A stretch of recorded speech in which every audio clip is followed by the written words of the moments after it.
Let me tell you, out of all the books I've read this year, this one right here is literally on my top 5. This book right here, Rest is Resistance, from NAP Ministry founder Trisha Hersey. It is an amazing, amazing book. It's a short read, and I read this book within a week. This book was recommended to me by two people, two amazing women, and then now I'm recommending it to more and more women and men, just people, like everybody. Just read this book. One of the things that really stuck out with me with this book was, and it honestly it came right on time, was how we perceive rest, and how rest is very much deep rooted in capitalism, and how we think that rest is something that we have to earn. And if you've been rocking me for a while, you know that I've talked about it, that I've said rest is nothing that we need to earn. Rest is something that is a requirement, and it's necessary. And in many cases, rest is a prescription that we need to pay attention to on a regular basis. Some of us obviously probably have a tough time when it comes towards resting. We may feel guilty because we have other obligations and responsibilities that require our time. But at the end of the day, the last thing that we ever want to do, and she tapped into it when she talked about her father, was we don't want to be forced to rest. You know what I mean? Like, we don't want to be forced to, now you have no choice because the doctor's telling you got to do it. There's no other if, ands, or buts. And also kind of like changing the dynamic of how we think about rest. And I didn't even know, reading this book really put in perspective of how many times I've been resting and not realizing. And one of the biggest parts also to this book was how we've run away from our childlike self of how we navigated through rest. That was huge for me, because I remember I used to daydream like a student. I more in high school. I remember I daydreamed a lot in high school. And I obviously got into the workforce where daydreaming kind of went out the window. And in this book, it really talked about how we should allow ourselves to daydream. We should allow ourselves to be. We should allow ourselves to look out the window, look at the trees, and allow our body to rest. And it challenged me to start thinking about rest as such a massive priority and start scheduling it.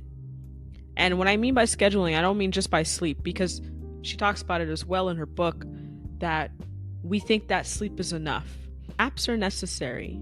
Laying down before you go to work is necessary. Going for walks and allowing your mind to rest. Taking social media detox moments. As a person whose business is primarily in social media, my podcast, everything, it really reminded me again how much I've allowed myself to get wrapped up in it, and I forget sometimes to just take a step back. So now, shout out to Trisha, because very soon after I finished this book, I said, okay, we're gonna take a little bit of a detox for one day. No scrolling for one day. I realized like I was itching, because I was like, I really want to just check something. Did I do this right? Did my scheduled posts go up? And when I really started thinking about it, I'm like, oh, this is no, we gotta reevaluate this. This stuff can wait till Monday. On a Sunday, I look at it as I need to allow myself to take a step back and just rest, and also not feeling guilty for pushing things to the next day. Like, literally today, I was like, I'm gonna do my laundry. Then I said, I'm not. I'm gonna push it till the next day. I don't feel like doing it today. Can it go to the next day? Yeah, of course it can. Of course it can. And also not feeling guilty about it, understanding that I just wanted to just rest for one day. I just wanted to take a couple hours out of my day and just take care of me for that moment. Such an amazing book, such a thought-provoking book, and it will make you start thinking about how we have been feeling guilty about rest for far too many years. It's rooted in our ancestry for many of us, and it is more common than we think that we're not allowed to rest, or we feel like the grind culture of we gotta hustle and grind and get things done. If people know about me, when it comes to if I need to take a step back, I'm gonna take that step back. I am more than happy to do it now, because I know where my alignment is. And once you have faith and you know where you are and who you are, that hustle and grind and culture won't really mean anything to you. I used to think that I needed to be working all the time to even build my business, until I realized that I don't. And I know you're going to think that's the complete opposite, because we talk about being comfortable in the self-improvement sector. We talked about, oh, you don't want to be comfortable. That means it's not growth. And you know what I'm saying? All of that. But you can grow and still be resting. You can grow and rest at the same time. In fact, I encourage you to rest more, because in those moments of rest are the moments that you're allowing your body to show up. As a coach and as a mentor and as a speaker and as a podcast host, one of the things that I know, that the only way that I'm able to give even 98% to 100% is when I'm rested.